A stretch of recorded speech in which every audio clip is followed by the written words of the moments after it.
Ladies and gentlemen, welcome back to the channel. Today, part 3 of our series looking at this commercial. Finally, we're going to get on set and we're going to see if any of our decisions that happened in the previous 2 videos, if you haven't seen those, they'll be in the link in the description below. We're going to see if those actually pay off. Did we make the right decision? Did we make the right call? Are we going to have to overcome some hurdle that we didn't imagine in the pre-production process? Hopefully not, if we've done our homework. I think we have, but let's go and find out. Actually, before we do, if you like this kind of content, you want to see more behind the scenes, you want to learn more about what a cinematographer actually does on set and in pre-production, best spot to do it over on Patreon. Each and every week, I release some sort of new breakdown, some sort of new tip or something that will hopefully make you a better cinematographer. Also, there's a Discord group where you can talk to other like-minded individuals. It's nice. It also allows me to do all of these videos. I thank you very much if you support the channel. Okay, let's get into it. We left off in the last video. We looked at the photo boards. We saw that we took what was 12 setups in the original board. We took 12 shots in the original board. We created 4 different setups that we were going to have to shoot early on in pre-production. We went through the location. We saw the good, the bad, the ugly. We went on set in the rehearsal process. We got all of our shots. Okay, we got all of our main shots. This is what we're going to get on the day. We found where we're going to light from. We found the angles that we're going to use. Now let's go on set and see how we actually did. Okay, remember, we got 3 hours to get this whole thing. We jump on set, and we're going to start with, well, what should we start with? The wide shot on his angle? Actually, no, let's start on the wide shot from the kid's angle. Okay, so we can see all of our decisions. This is this shot. We went with the 75 millimeter, right? We're winning. We got that compression that we were after, which meant we could get the lights all closer. That is that particular shot. Let's go back. So you can see, number one, what should draw your eye first is that we were able to put wallpaper. I think it was wallpaper, might have been paint. Just a darker wall color back there. That's huge, right? Imagine that not there. That white at nighttime, just the bounce is going to be everywhere. It's going to be a nightmare. Thankfully, white was eliminated. Good production design decision. We got our prac that we asked for. We've also got a little kitchen light back there. That prac was existing. And this, what is this, ladies and gentlemen? It's the key prac to our entire look. This is it. This is the thing that we said, this is what's going to sell us being able to keep things dark and down in here.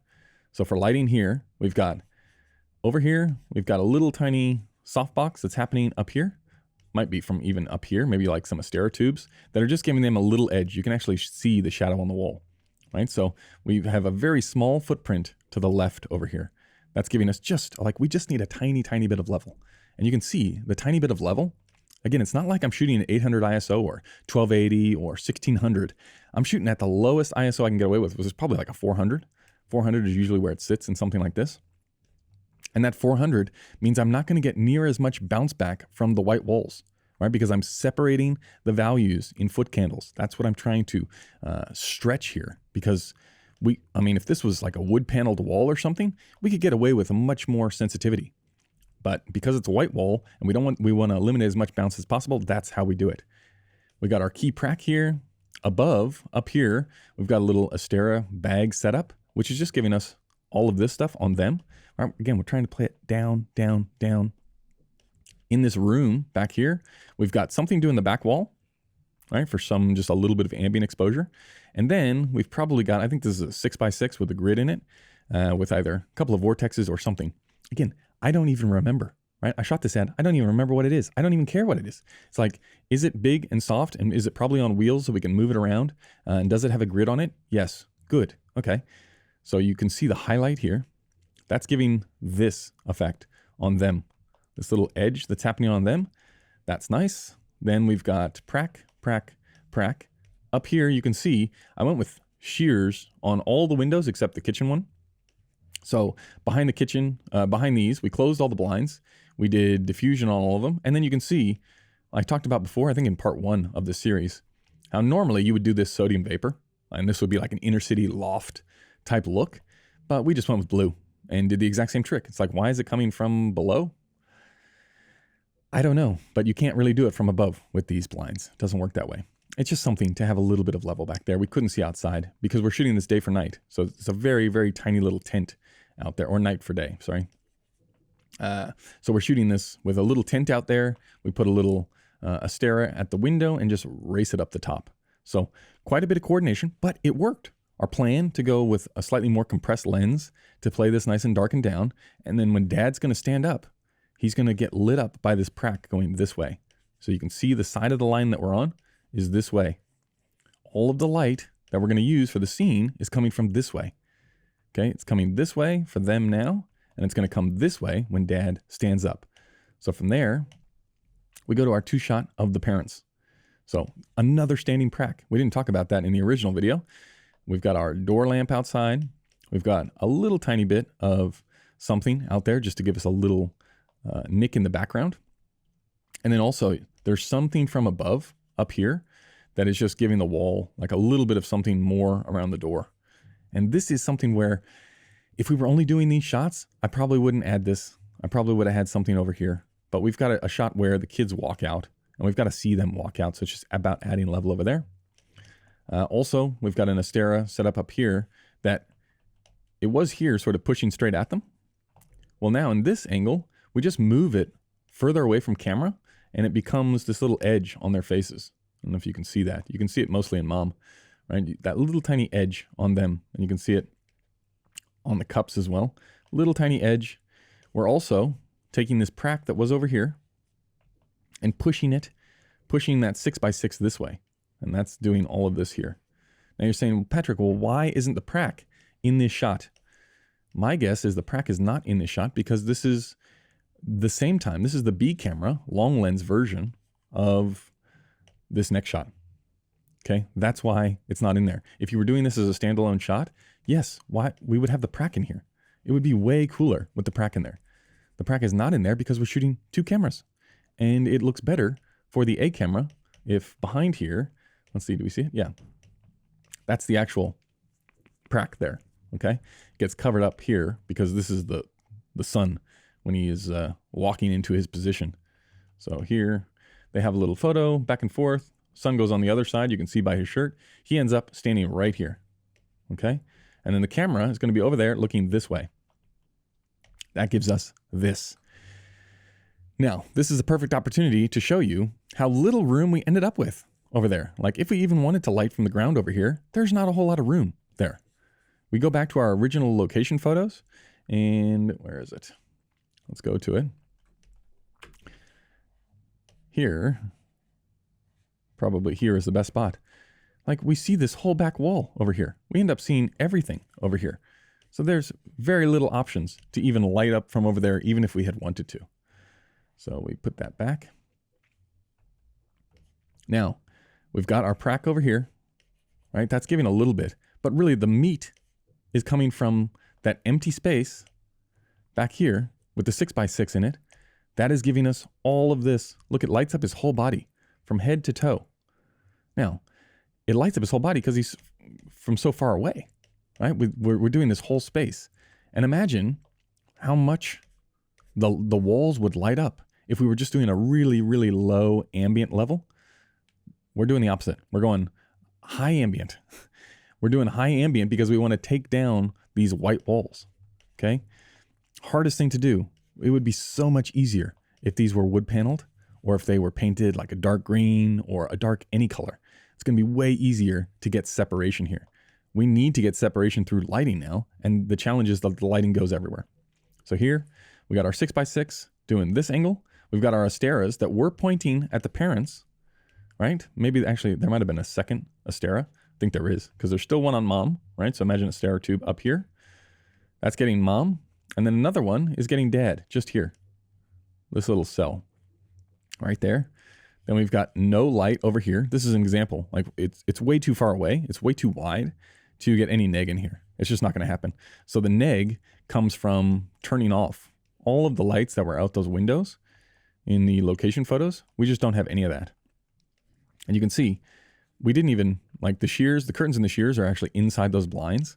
And so we just closed them, opened them up a little bit to get a little tiny bit of level, and then had a little bit of blue in one, a little bit of porch light in one, and then more blue bleeding to the other one.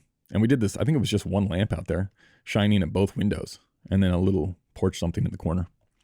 For pracs, we've got our one back there, our one there, and then obviously the one that you can't see here. Now, what really does it, I mean, I've talked about this before in past videos, get the reflections, right? Imagine this shot if we just bumped in, I don't know, 2 feet and we didn't have the reflection.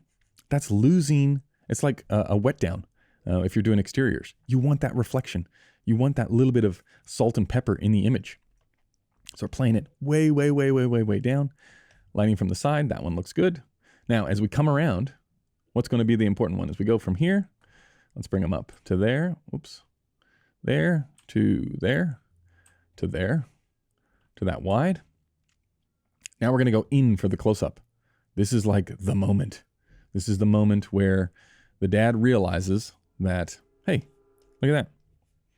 That's B camera, right? You see that over there? That is this shot, in this shot, okay? Because normally, I think this is straight out of the camera. So what you would do is even on the, we shot this on the Alexa Mini LFs, and we shot full frame because we were shooting with the Cook anamorphic full frames. So I think, I forget what it is, like 10% on the sides. So this is just straight out of the camera, open gate. You would lose that in the actual image, and it would be slightly less wide than this.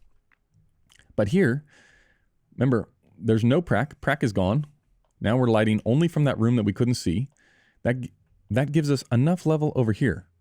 Now, it doesn't automatically give you that level. Like you don't just land here and be like, oh, he's standing in the perfect spot.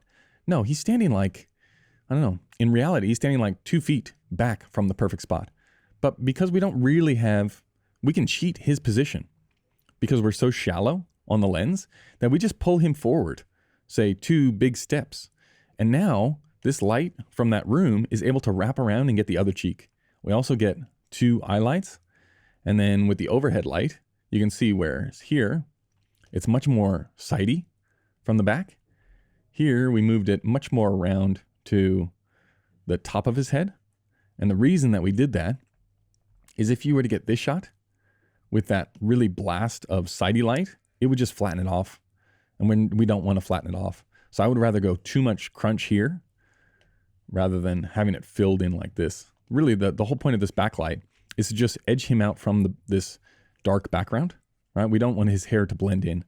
As soon as we get in here, we can use the uplight for separation, right? What separates him is not so much, I mean, there is a little bit of backlight there, but it's really the uplight that gives us, the practical back there that gives us our separation.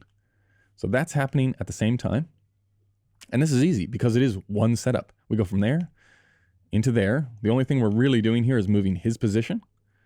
And then we go in on the dolly. So this is the dolly as it moves in for A camera. Ta-da! And now you can really see that top light on top. Prac, prac, window light, and I think that's it. And then we come around to his shot here. So that was pretty easy. I mean, it was 2 directions. This direction, we ended up shooting like a selfie on the cell phone as well. We shot the keys over there, which I didn't have a still of. But that is the final look for all of our decisions. Like, did it work? Yeah. Would it have been cooler with darker walls? Yes. But you don't always get every advantage on location, especially when you're doing multiple spots inside of the same location. Like, it's going to work great for some things. It's going to work not so great for others. And in future examples of these breakdowns, I'm going to show you one of the daytime looks from this room. And I think this room plays a lot better at daytime because of the orientation of all the windows, which we don't really see much of the windows in this one, apart from the kitchen window and the 2 back windows.